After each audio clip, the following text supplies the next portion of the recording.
ম্যারাডোনার জুতা কেনার গল্প এবং এক মার্কিন ক্যাশিয়ার। ঘটনাটি ঘটেছিল 1994 বিশ্বকাপের ঠিক আগ মুহূর্তে।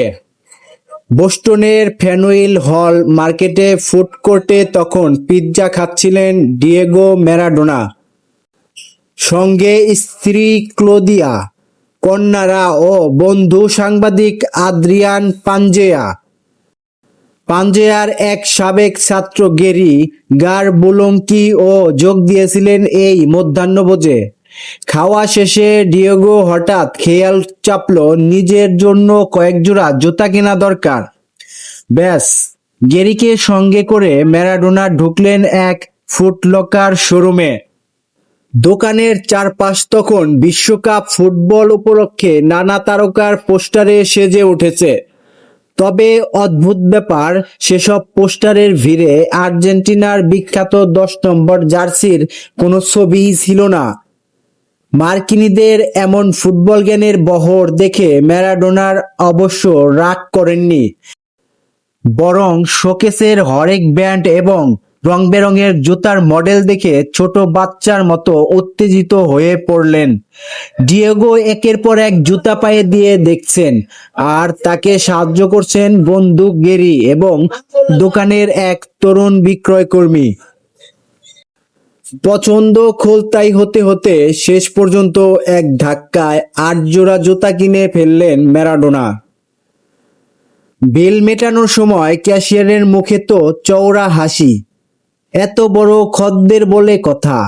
মহা খুশি হয়ে ক্যাশিয়ার সাহেব ম্যারাডোনাকে একটা চাবির রিং উপহার দিলেন।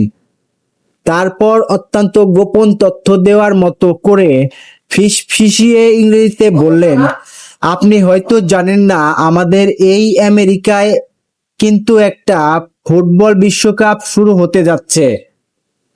এই চাবির রিংটাই সেই টুর্নামেন্টের লোগো দেওয়া আছে।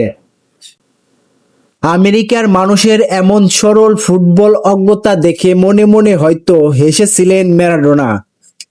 গেরি তখন কথাটা অনুবাদ করে শোনালেন। ডিয়েগো অত্যন্ত ভদ্রভাবে হাসি মুখে উপহারটা নিলেন। তারপর ক্যাশিয়ারকে ধন্যবাদ জানিয়ে 2 আর্জেন্টাইন দোকান থেকে বেরিয়ে এলেন। গল্পটা এখানেই শেষ হতে পারত, কিন্তু বিধাতা তো ম্যারাডোনার জীবনে চিত্রনাট্য সবসময় একটু বেশি নাটকে করে লিখতে ভালোবাসতেন। তারা বেরিয়ে যাওয়ার ঠিক কয়েক সেকেন্ড পর ওই দোকানে ঢুকলেন সাংবাদিক পাঞ্জেয়া আর ম্যারাডোনার স্ত্রী ক্লোদিয়া। ক্লোদিয়া আসলে তার মেয়ের জন্য স্কিনকার্স কিনতে ভুলে গিয়েছিলেন। দোকানে ঢুকেই পাঞ্জেয়া লক্ষ্য করলেন চারপাশে ফুটবলীয় সাজসজ্জা। তরতাজা 8 জোড়া জুতা বেচতে পেরে তখন ক্যাশিয়ারের মুখে চোখে আনন্দের ঝিলিক।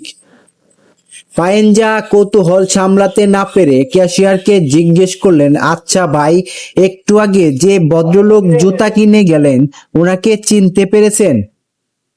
ক্যাশিয়ার মাথা চুলকে বললেন, না তো, কে উনি? পাঞ্জেয়া বুক ফুলিয়ে বললেন, উনি এই পৃথিবীর ইতিহাসে সেরা ফুটবলার। শুনেই তো ছোকরা ক্যাশিয়ারের চক্ষু চড়ক গাছ। এত বড় তারকার কাছ থেকে একটা অটোগ্রাফ নেওয়া হলো না। নিজেই এই ঐতিহাসিক বোকামিতে চরম লজ্জিত হয়ে সে আর 1 সেকেন্ডও সময় নষ্ট করল না। তড়িঘড়ি করে একটা কাগজ আর কলম নিয়ে দোকান থেকে এক ছুটে বাইরে বেরিয়ে পড়ল। হন্যে হয়ে খুঁজতে লাগলো সেই উজ্জ্বল নক্ষত্রকে।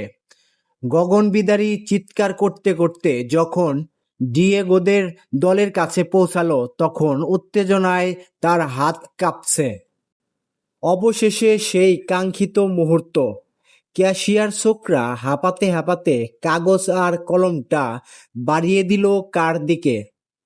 ডিয়েগো ম্যারাডোনার দিকে নয়।